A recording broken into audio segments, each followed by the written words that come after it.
न जाओ, सावन चढ़ा है देखो ऐसे न सताओ। प्लीज गौरा मान जाओ ना, छोड़ के गौरा तुम नैहर न जाओ, सावन चढ़ा है देखो ऐसे न सताओ। क्यों हो नाराज हमने ऐसा क्या बोला, क्यों हो नाराज हमने ऐसा क्या बोला।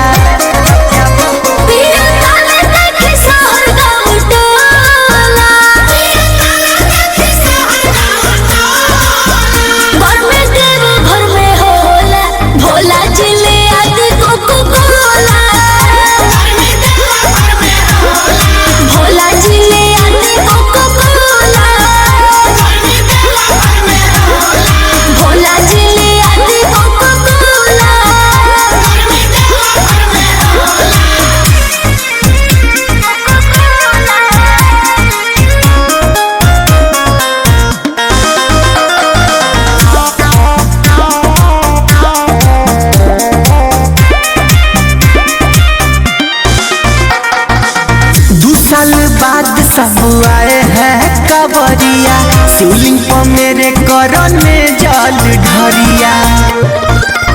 स्वामी मोरारी में हमारा के रखा तनी, दुख के तना बदल में ना झाका तनी। जाऊंगा कैसे मैंने जाटा को खोला, कैसे जाऊंगा मैंने जाटा को खोला।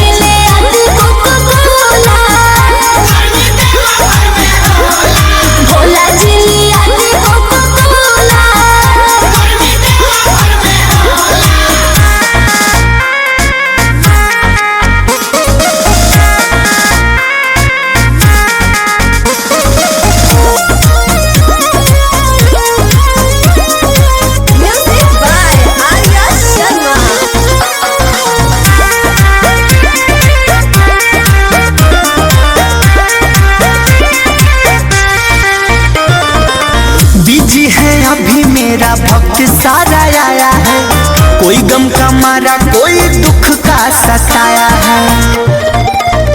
गोलू अर्जुन के बाजार भेजवा दीजिए, ना तो जोमेटो से ऑर्डर करवा दीजिए। लोहई गणेश की मम्मी खा लो हजमोला, लोहई गणेश की मम्मी खा लो हजमोला।